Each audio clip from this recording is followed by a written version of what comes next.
Good evening, good evening, good evening, and welcome to this edition of Sweet Tea and Lemonade, podcast of four sister friends who are slicing up life's lemons and dishing up the tea. Today, we are talking about something that we've heard all of our lives, or at least I have, entitled Fix Your Face. Family, I know you saw the commentary around Angela Bassett. You've probably heard the commentary around Simone Biles recently and not so recently, and just a host of other people who are frequently challenged when life is throwing them lemons to not show it on their faces, but to fix their face. Family, what did you think about the Angela Bassett scenario when that happened, when you saw that? And for those of you who are just tuning in and have been under a rock, what we're talking about is the fact that when Angela Bassett was disappointed because she did not win something that win an award, for a few seconds, she had a face that looked disappointed, as you might imagine she would be. However, unlike if we don't win our awards, there were cameras in her face and they ran with it. Mm-hmm. What were your thoughts when you saw that?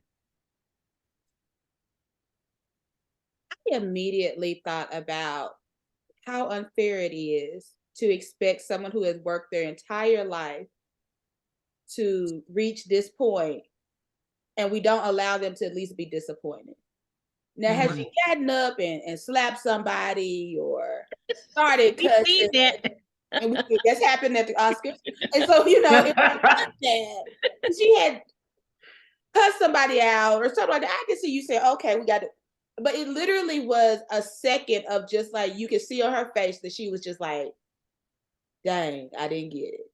Mm-hmm. And, it's just an unfair expectation that we put on people, but especially I feel like Black women, to always be able to smile in the face of disappointment and be this gracious loser. And it's like, sometimes it hurts and we should allow people the space and the grace to have whatever emotion comes up. Mm-hmm. I love it. Yeah, I agree. And kudos to her because, I'm always, I don't know, maybe I should be more mindful of my face. It's funny that we're having this conversation because we're having this conversation with at least two people who do not have poker faces in Dr. Nikita Lovelady or Dr. Tiffany Hayes.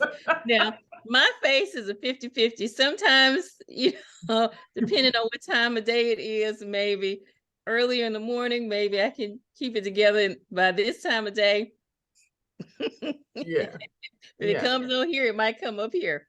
So I'm not good at keeping a safe face. Let me say that, something that's acceptable for other people. I'm definitely gonna wear my feelings in my face. And I probably would have had a whole different expression. So yeah, I would have been all over that thing. I would have been like, what? Like, what? Oh, Look, she didn't grab her purse and walk out. She didn't go. Huh?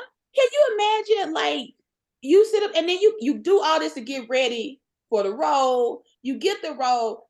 All the buzz was that this was her year to get it, and she got the other awards earlier, and she sitting there, and then she got to keep sitting there. Yeah. Like, she can't get up and leave after her name wasn't called. Like, she could have, but she didn't. If that had been Kanye, he might have left. Right. I have. Kanye would have been like, he might have even been on the stage. Like, Kanye he would have got on the stage and was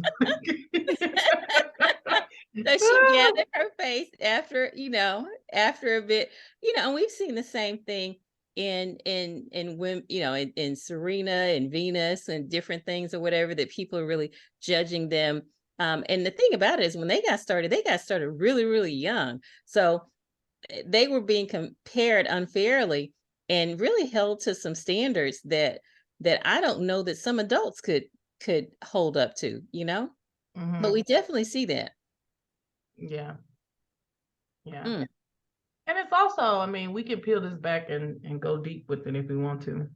And kind of like how, I don't know, I guess the expectation for us to respond to injustices or unfair systems. I mean, when we think about the whole award system and how that has in itself structural racism, and so I don't Do know. It's like, elaborate. I mean, we can peel it back and just say like, oh, we're expected to respond to these instances of injustice, or we feel unfairness because of systems that are in place, and we're still supposed to take it gracefully and say like, oh, Because the like, thing, oh, go on, I'm sorry. good, not good. I said, because the thing that we're not supposed to make other people uncomfortable. Yeah, And when we show that we are disappointed and are upset, or that this may not be fair, we make others uncomfortable. And that's really what it boils down to. People right, want us to go out and do our best and work hard and still not get a reward and still smile, because it allows everybody to feel good about what's going on. right. And that's the reason why they clapped back at Kanye when he went up there on Taylor Swift's win and was like, what? Everybody know Beyonce was supposed to win. Because it's like, what? How dare you? Look. And the funny thing is, I have I don't know what Taylor Swift has. I don't know her body of work. I mean, I still don't know her body of work. When everybody was talking about the system crashing because of her work, I'm not familiar with her work, right? But it must be important, because we were talking about this back maybe in 2007 or 2000 whenever with Kanye, and then now she's crashing stuff, so she must be really really good. But you know, he definitely had a wide range of emotions, and he has he's suffered some consequences as a result of it. I mean, of course there are a whole lot of other um layers to peel off with that, but it speaks to the fact that when you are courageous, or whatever word you want to put in there, enough to verbalize your disappointment or articulate your emotions in whatever way, whether considered inappropriate or not, there is definitely some clapback. Right. Absolutely. And that didn't just start, I would say, I mean, I recall as a child not having the opportunity to show a wide range of emotions in my house. It from, you could be happy, or you could be angry, as long as you weren't angry with your parents, but happy versus angry was it. There was no room for sadness or disappointment, or even really no discussion. And so we go our whole lives, many people, depending on the generation you were raised in, without being given the liberty to express your emotions. And then all of a sudden, we're supposed to turn 18 and be able to communicate effectively how we feel, and it just doesn't work out so well. Right. Right. Oh, that made me think of my grandma used to be like, you mad, you better get glad before I give you something to be sad about. And so like you can get your tail whooped and then be like, you better stop crying. You better not. Wait a minute. And here's the thing though, and it wouldn't even be about something you had said. It just be about your face. Yeah, Let's say it one more Fix your time for the face. people in the back who didn't hear, because there's some folks who don't know what you're talking about right now. Well then bless their hearts. That they didn't have that childhood I had. But you were not allowed to be angry even when you were in trouble. And that's a very valid emotion that I have now gotten in trouble and I'm angry about it. Because maybe I think it's not fair that I'm in trouble, or because sometimes you get in trouble and you didn't do nothing. This was for what I didn't catch you doing the last time. Yes, like I know I missed some, so here I'm going, it all evens out. But like I wasn't allowed. I personally was not really allowed to be upset by getting in trouble. Like you couldn't cry long after the trouble. Like you had to hurry up and stop crying. Yep. And then sometimes, like, you getting a whooping, they say, or if you're crying, stop that crying before I give you something to cry about. Hello, you're giving me something to cry about. And the first time that I realized that I had this incongruence with what was going on. I was sitting in this very nice petite and I'll say white psychiatrist because it's relevant. This very nice petite white psychiatrist office, probably in the 90s or so. And I was telling her about something that must have been awful. I don't remember what it was, but she commented, "Why are you smiling?" I hadn't thought about, why I was smiling, but I was smiling because I grew up smiling. Regardless of what I was talking about, you smiled. And so, she kept digging and peeling back or whatever. And ultimately I would say she was the first person who gave me permission to not smile when something whack was going on, or to challenge me for why I was smiling when something whack was going on. And I know I was in my early 20s when this was happening, and yet I was still harboring the lessons of my youth of, fix your face. Yeah. So Right. this fix your face mentality didn't start with Angela Bassett or Simone Biles, or what's those basketball players' name? The basketball player Angel. Was it Angel Reese? Maybe so. Okay, Angel someone. Was she LSU? That was LSU. That's you. Yeah. Yep. And we hadn't even talked about that. Now, I don't watch sports, but so I need someone else to set that up. No, so LSU won the national championship, and as they were getting ready, I think the last few seconds of the game, in front of the star player of the other team, she kind of did this thing like, "You can't see me," just really. I felt like it was talking noise, but it was appropriate time to talk noise. I mean, you just won the championship. Had this been like a male, NBA game, I don't think it would have got as much attention. But several people came out and said that it was classless what she did. And so really what they wanted her to do was, win and clap and hug and cry with her teammates and go shake everybody's hand. And it's like, she could talk a little noise if she wanted to talk a noise. She backed it up. Right. And my understanding was that there was some other player, and again, all this is secondhand. I didn't go back and watch any of it. It wasn't relevant enough for me to go see. But that the other player she did the motion that the other player had been doing at different points. When she did it, it was a commotion. And I don't know if the other player hadn't been doing it to other players or whatever, but they had both been doing it, or the other girl had been doing it. And when she mimicked her, it became an issue.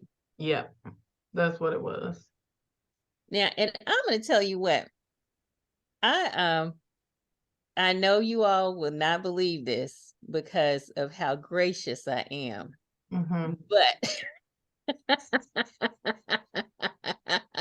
but I have 14 aunts and uncles on my dad's side on my mom's side that live, and 5 or 6 on my dad's side.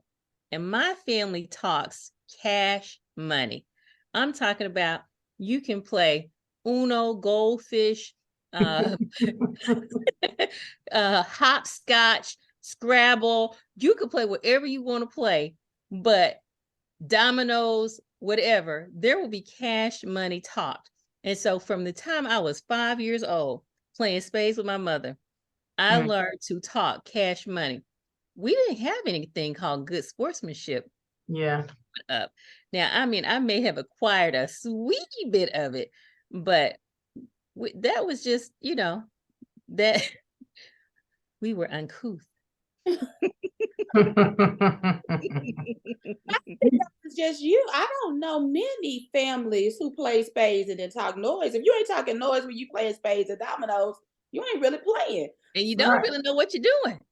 Right. You know? That's why if you don't play, you don't want to play. You don't want to play. Like, you don't know how to play, you don't sit down. And they make that really clear. Because it's going to be noise that is talked. And that's a part of the game. And so maybe it's a cultural thing that we talk a little noise. I don't know, but society, when we're on a bigger stage, expects they expect that you don't, you can talk a little bit of noise, but don't go too far. Mhm. And then I just think, like, I feel so bad for people who do play sports and you lose on the biggest stage, you lose the Super Bowl, you lose the NBA championship. And they really, like, the cameras are in your face immediately. And you have to Mhm. have this eloquent speech. And you have just put in all of your hard work. You thought you were going to win, all of this. And now you got to come up with, that was a great team in there that won. And you don't mean that. I mean, you may mean that they're a great team, but like, that's not what you want to say 2 seconds after you just lost. No. But that's what we expect. We expect people to lose and go hug the other team and be like, I'll see you later and all that kind of stuff. Cam Newton said, and I love me some Cam Newton back in his heyday. He said he doesn't want to be a good loser. And I was like, you know what, Cam? I don't understand where you coming from. Now, I I can imagine that if taken out of context, this could really be offensive. But I will just tell you, my daughter was probably 9 years old. We were at Top Golf. I beat a 9-year-old at golf. You would have thought that I had beat Tiger Woods at golf with my grown self. I was in my 40s, beat a 9-year-old. Right. No, I didn't let the 9-year-old win. She got to learn how to lose somewhere. And I guess I you were would happy to teach be her her sportsmanship. lesson. Yeah, when you win, you can't be too loud now. I feel like we're not being politically correct here when when we say, I mean, I don't know that anybody on here is politically correct, but I feel like, the thing that you're supposed to say is good job, congratulations, da da da da, better luck next time. And I suppose when I'm not in family, in my home, the way I manage and govern myself is likely different than the way I govern myself if I'm playing golf, making millions. But right now, I'm not making any millions playing top golf with a 9-year-old who now can beat the snot out of me, my head at golf, and is winning tournaments. But at that time, she was just getting started. And I think that, what we've learned though is when we're outside of our house, it's not a safe place for us to show those emotions. Yep. It's not safe for us to say anything other than great job, good win, see y'all next time type of stuff. Because anything else, even a 3-second look of disappointment blows up and becomes the next trending thing on Twitter for days. And so it's just not a safe space for us to express emotions, even if you're expressing them healthy. Like now there are some unhealthy ways to express emotions. I don't think we want to leave saying that's what we want to do, but healthy ways of expressing it's just not safe for us. So when we're with our family, we can talk a little bit of smack and noise when we win because it's safe to do that. But we better cry if we lose because it ain't safe to do that there. Woo! And I mean, and you see all the memes of Will Smith and Michael Jordan, snotty nose and everything. And let me just say, and they are funny. However, as a mental health professional, it goes counter to what we are trying to groom our young men in sharing and expressing themselves, and then we ridicule them when they come out. So are we supposed to sit with it and it's okay to not be okay, like we've been saying? Does that not apply to are we just sharing rhetoric but we don't really mean it? Because that's what it sounds like. Like that it's okay to not be okay is not real. When Simone Biles, I think she didn't participate in something because she was having some trouble. That was a problem. Can't remember the other young lady. There's another young lady who didn't participate in something and they made a big hoo-ha over that, and I suppose there were sponsors involved and people were concerned, but we really do talk about this burnout prevention and mental health. And I think the message that we are ultimately sending is we just playing. I'm going to take a different perspective because I think those of us who are sending the message are serious about the message. but we understand that we are sometimes lone voices in the wilderness of people who have not gotten that message yet. And Yeah. so if we're saying this and we're encouraging you to have it, but we also have to be realistic in saying not every space we walk into is safe enough for you to admit that you're not okay. Not every space is safe enough for that. And we see how it plays out on the national stage. We see how people talk about athletes when they come out and say, "Oh, my mental health is not good." There's going to be a lot of people supporting them. And then there's a lot of voices that are like, you should have just sucked that up and went on and out there and performed like you were supposed to perform, because I wanted to be entertained today and you were the entertainment I was looking for. So I don't even want to value you as a real person with feelings and emotions that need to take care of yourself. Today, you're supposed to be on the field. You're supposed to be on the court. You did not sign up. I didn't sign up for you to not be there. And so those voices are still there. And I think that if we're going to still be that voice, we have to be realistic and say, hey, I'm telling you it's okay. I want you to embrace that it's okay. But there are absolutely some people who haven't caught up with that message yet, and they're not going to think it's okay. And you have to be mindful. You have to mind your emotions sometimes when you're in those spaces, because those people are going to weaponize your emotions against you. Oh, that was good. They will weaponize your emotions. There are some places that are safe and others that are not. And you have to know the difference. I mean, I remember very early in my psychiatry journey, I think I was probably a first year out of residency, and I was doing a group off 12th Street, and I was talking to the kids about how to express themselves. And the little boy came back and let me know that he expressed himself, and his mama slapped him. And I was, I felt horrible. Like, what did I do? Look, it was not safe for him to express it at home. You have to do disclaimers. Don't express yourself like this with your parents. With your mother. Right. And so I think that the point is, you have to be able to identify what a safe place is, what a safe space is. And perhaps we have not done a good job at identifying what the safe spaces are, and then making sure that you have your script when you're going to go, when you know that you will be interviewed afterwards. Have your loser script for if you lost, and your winner script for if you won. And maybe they need to be prepared for that, have some media training or what have you. But I do think that you get to have 1 to 3 seconds of being disappointed, and you should be able to have that without your face being splattered all across the land. Right. We should be free, be able to have some kind of emotional freedom. And that, yeah. So Well, how do we get to to a place of emotional freedom? Like, what is that going to look like? Or is that our aspirational goal? And we not realizing it. Something we would like to do. Because it doesn't come without consequences. So it's like, I don't know. That's a tough one. I follow this organization, Black in Corporate, on Instagram, and it was started by a woman who was in the fashion industry, which you can imagine is primarily not Black, and so she chronicles her journey in fashion, and ultimately she pivots and she goes on her own. But she has this series of Black in Corporate, to where you realize that there are certain liberties and freedoms that come with really grave consequences when you work for someone other than yourself.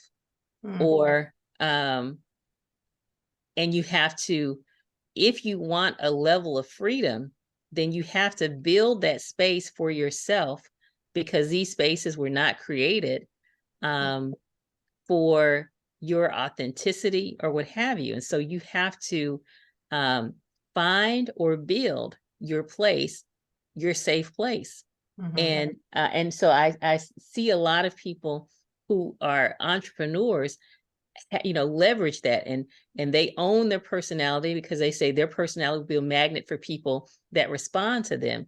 But when you were in academia or when you're in corporate America, there's a level of, I don't know that you ever in fact reach that. Or I mean, it's possible, I suppose. I can't say I've witnessed it, but I think you have to be intentional, and it's a really tough journey, tough place to find, I think. Yeah. I'm fortunate in academia to have those safe spaces. Now, is it everywhere? No. But I got those people's offices I can go into and shut the door and sit down and just say, girl, do you know what just happened? Here's what I wanted to say. And here's what I had to say. And they will, completely understand and get it. And I think you're right, though, that freedom is possible, but it is intentionally built. And you can't expect that it is in every space that we enter, unfortunately. And we would love to mean that, wherever we walk, freedom just is there, but it's not there yet. So you have to be intentional about finding and sometimes building and making your own space, having that person you can text, and all you got to text is girl. And they already know, I'll talk to you today be free at 4. Call me and let me know what's going on. And you have to have those people around you that allow you to express it. Because if you don't, and you just hold those emotions in, you eventually, that's when we start seeing those symptoms of mental health issues that, blow up into something worse, because we're not expressing our emotions fully and in a healthy manner. And you're going to be at work for, many times at least 6 to 8 hours a day.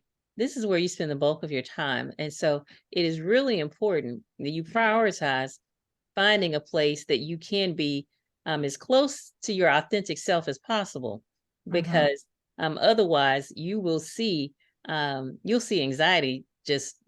You'll see the thought. I mean, I had some people, some of my patients who just driving up into their parking lot would have a panic attack because it was such an unsafe and toxic place. And I've definitely worked in at least 2 toxic places in my lifetime. And I remember those places being affiliated with a lot of weight gain and me looking a hot mess on more frequently than what I was accustomed to in my everyday, walk or whatever. And so I think it speaks to choosing fields and careers and places of employment that that you can build, that you can bring your authentic self to, whether that be your natural hair, your whatever. And I do think it's important for us to acknowledge that our ability to choose non-toxic places is a privilege that not everybody has.